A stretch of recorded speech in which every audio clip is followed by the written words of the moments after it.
Can I start off by declaring an interest? I'm going to refer to organisations that I have an involvement in. I'm patron of a charity called Futureversity,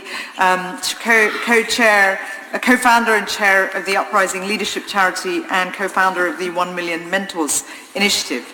Madam Deputy Speaker, we need a lively, independent, vibrant, innovative civil society sector, as has many honourable friends and members have already said. And volunteering and charitable activity is a critical foundation for our society, the hallmark of a healthy society and our wider economy.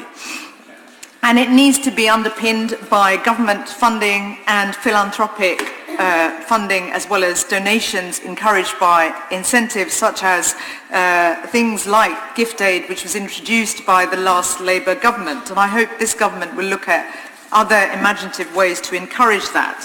No society is truly healthy if the high fiscal rewards of entrepreneurship or investment are not matched by a strong sense of social responsibility and the bonds of reciprocity. Charities and volunteers are working relentlessly and tirelessly, especially in the current climate, to create a fairer society, to address the environmental challenges in our communities, to tackle poverty, inequality, and address social justice challenges. The Charities AIDS Foundation, CAF, as has been mentioned already, found 80% of British adults think charities play an essential role in our local community. Britain is a better place because of philanthropy, charity and volunteering. In my constituency, it's famous for having volunteering many community organisations and many very old institutions like the Toynbee Hall, which had employees such as Clement Attlee when he started out his early career before he entered into politics and became the Mayor of Stepney in my constituency, and of course the Member of Parliament in the area, and later one of the most successful Prime Ministers of the last century.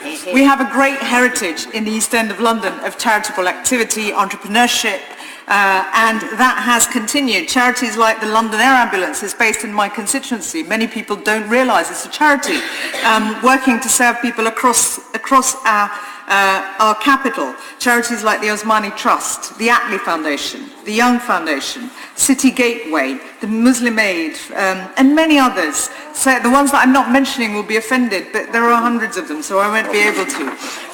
But the fact is, Madam Deputy Speaker, we cannot have charities replacing the functions of the state.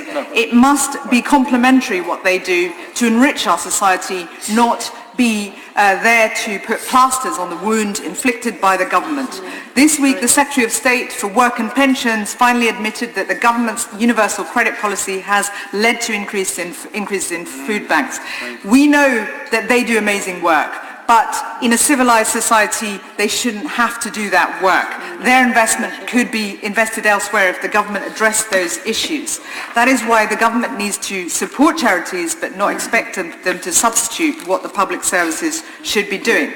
I want to draw on my own experience of starting up charities. When I had the good fortune of being able to work for the author of the 1945 Labour Manifesto, Michael Young, in his later life, and I sort of entered into having the best kind of political apprenticeship as well as social entrepreneurship apprenticeship under him, and was able to see how you can be imaginative in addressing big social challenges in our country through insights, observation, research, and then addressing those challenges. But that requires government to put funding in innovation, and I appeal to the Minister to do that. I also appeal to her to address some of the issues around unspent funding or ineffective funding, such as the funding of £10 million provided to NCS for unfilled places. We need more effective expenditure for the charitable sector that could desperately do with support. And also the funding that was promised to be returned to the charitable sector that was invested in the Olympic Village, £425 million, which could be used for charities immediately that desperately need help to address issues like youth crime. I was able to set up charities to help young people. I hope this government continues to support them, because if we do, we can see direct benefits to our economy.